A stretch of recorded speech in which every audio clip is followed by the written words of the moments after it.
नमस्कार, मैं पवन केसवानी, राष्ट्रबोध में आपका स्वागत है।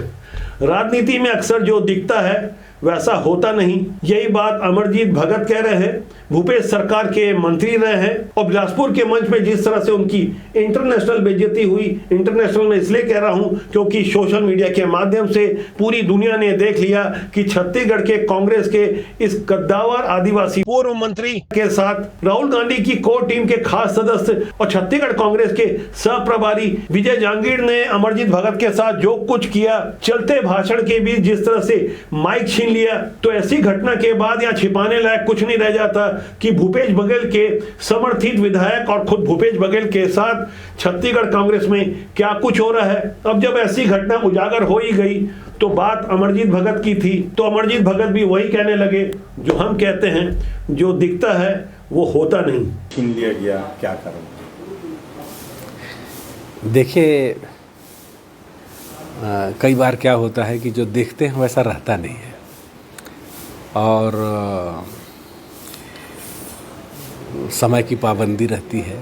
पुराने मंत्री हैं, सीतापुर से 4 बार चुनाव जीत कर रहा है, जब कद बहुत बड़ा था और भारतीय जनता पार्टी ने राम कुमार टोप्पो के रूप में एक सैनिक को जब उनके विरुद्ध खड़ा किया तो उस समय अमरजीत भगत का दम्भ से भरा एक बयान आया था। तब वो कह रहे थे कि सैनिकों का काम तो सीमा में होता है, चुनाव लड़ना उनका काम नहीं। देश चलाना नेताओं का काम है, राजनीतिकों का काम है और इस देश में प्रजातंत्र व्यवस्था है। यहाँ सैनिक शासन थोड़े ना है। सैनिक का काम है सरहद में ड्यूटी देने का, देश की सुरक्षा करने का, अपना अपना काम करें। लेकिन भाजपा के इस युवा सैनिक ने अमरजीत भगत को चुनाव हराकर दिखा दिया कि राजनीति हो या सार्वजनिक जीवन, घमंड का कोई स्थान नहीं। वैसे अमरजीत भगत का ये और कॉन्फिडेंस विधानसभा चुनाव के ठीक पहले नहीं बल्कि उसके काफी पहले से था, जब भारतीय जनता पार्टी विधानसभा घेराव करने पहुंची थी। प्रधानमंत्री आवास के मुद्दे पर भाजपा का वो सफल कार्यक्रम था। जब पत्रकारों ने इस आंदोलन के बारे में पूछा था, तब अमरजीत भगत ने कहा था कि भाजपा यदि चुनाव जीत जाएगी तो अपनी मूछें साफ करवा देंगे। सुनिए एक बार बयान उनका, क्या कहा था तब। अगर अगली सरकार हमारी नहीं बनेगी तो मैं मूछ मुड़वा दूंगा। भाजपा की सरकार भी बन गई और अमरजीत की मूछें भी साफ नहीं हुई। बावजूद इसके अमरजीत है कि ये समझाने की कोशिश कर रहे हैं, जो दिखता है वो होता नहीं। विजय जांगीड़ यदि अमरजीत भगत के सामने से माइक नहीं हटाते तो शायद अमरजीत भगत आज इतने चर्चा में नहीं आते।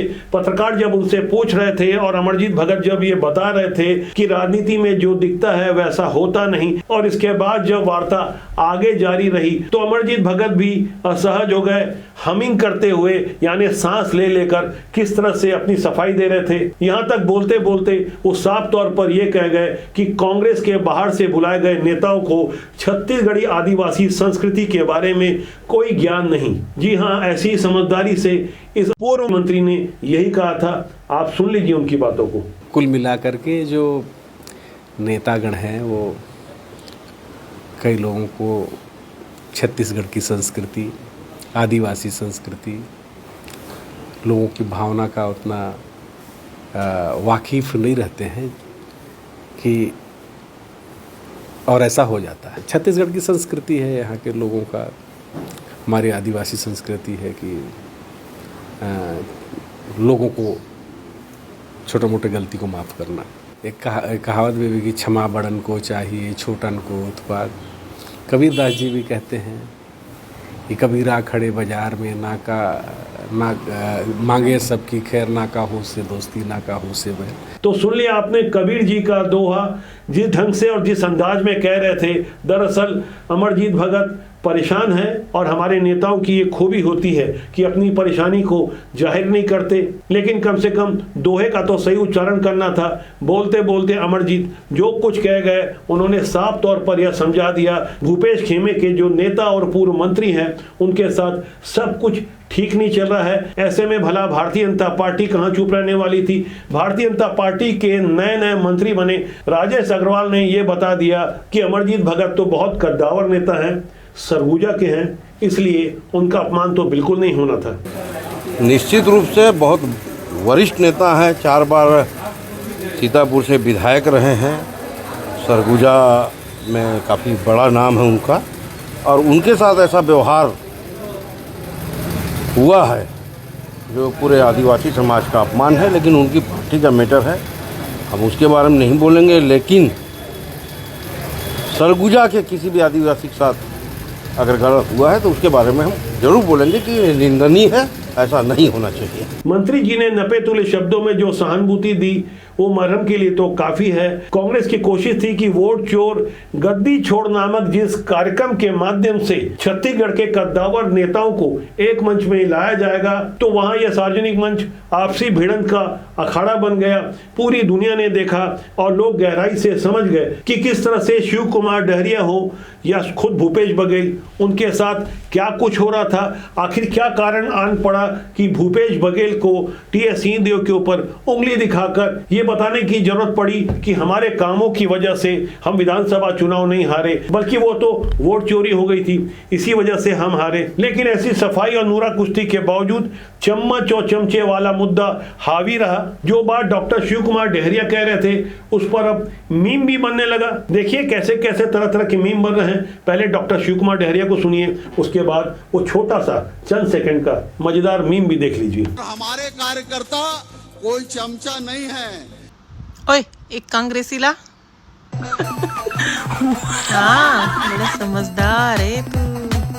कुल मिलाकर छत्तीसगढ़ की कांग्रेस में भूपेश बघेल के लिए सब कुछ ठीक नहीं चल रहा है। जब भूपेश जी के लिए ठीक नहीं चल रहा है तो उनके इर्द गिर्द रहने वाले जिन्हें चरणदास महंत चमचा कह रहे थे, हम चमचा नहीं कहेंगे बल्कि भूपेश जी के खास शुभचिंतक बताएंगे, उनके साथ भी बहुत अच्छा नहीं हो रहा है। तभी तो रविंद्र चौबे दीपक वैज के पास चले गए, प्रेस कॉन्फ्रेंस के माध्यम से सफाई देने लगे और बताने लगे कि 23 अगस्त को जब भूपेश बघेल जी का जन्मदिन था, जन्मदिन के खास मौके पर वो कुछ ज़्यादा ही फ्लो में आ गए और बोलते बोलते बहुत कुछ कह गए। चौबे जी की प्रेस कॉन्फ्रेंस वाली सफाई भी कुछ काम नहीं आ रही है, वक्त का पहिया घूमने लगा है। दीपक बैज पहले से थोड़ा ज्यादा पावरफुल होते नजर आ रहे हैं। उनके साथ चरणदास महंत तो पहले से ही थे। परोक्ष रूप से टीएस सिंहदेव बाबा का भी समर्थन मिलने लगा और अब उसके बाद तामदह साहू का भी एक नपा तुला बयान आया, सार्वजनिक मंच से आया। गौर से सुनिए छत्तीसगढ़ कांग्रेस के ये वयोवृद्ध नेता किस तरह से अपनी बातों को रख रहे हैं, किस तरह से अपनी स्थिति स्पष्ट कर रहे हैं। भाषण हमन देथन, भाषण खूब सुनथन भी, लेकिन ये मन ला अमली जामा पहनाए बर, एला क्रियान्वित करे बर हमन ला कार्यकर्ता बने के जरूरत है। हमन सब नेता तो बन जथन, कार्यकर्ता नहीं बन पान। दरअसल कांग्रेस के मंच में जो हो रहा था, जो दिख रहा था, उसके पीछे एक बड़ी वजह कांग्रेस के बड़े नेता है। मल्लिकार्जुन खड़गे तो राष्ट्रीय अध्यक्ष हैं।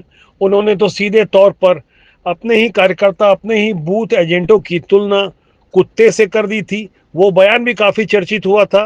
आप गौर से सुनिए क्या कहा था मल्लिकार्जुन खड़गे ने। अच्छा एक कुत्ता खरीदना है तो लोग जानवर के बाजार में जाके सब छानबीन करते हैं। एक प्राणी को भी लेना है तो उसका कान पकड़ के ऐसा ऊपर उठाते हैं। ऊपर उठाने के बाद अगर वो भोंकता है तो ठीक है, अगर कोई कोई करता है तो ठीक नहीं, कोई लेता नहीं उसको। तो आप भी सिलेक्शन करते वक्त जो भोंकता है, जो लड़ता है, जो आपके साथ रहता है, उसको ले लो, उसको बूथ लेवल कमेटी का एजेंट बनाओ। तभी तो हम कह रहे थे कि राजनीति में जो दिखता है वो होता नहीं। अंदर खाने की ढेर सारी बातों के माध्यम से हम लगातार आपको जागरूक करते हैं। अच्छे लोग राजनीति में आए, राजनीति बुरी नहीं होती, उसमें काम करने लोग अच्छे या बुरे होते हैं। तो फिलहाल अभी के लिए इतना ही। बहुत जल्दी मेरी आपसे फिर मुलाकात होगी। प्यार दीजिएगा, प्यार बांटिएगा, सब्सक्राइब कीजिएगा, कमेंट जरूर कीजिएगा, जिससे आपकी राय से हम अच्छा मार्गदर्शन पा सकें, कुछ बेहतर सुधार कर सकें, कुछ अच्छी प्रस्तुति दे सकें देश और समाज के लिए, क्योंकि राष्ट्रबोध का सूत्र वाक्य है राष्ट्रहित सर्वोपरि। नमस्कार।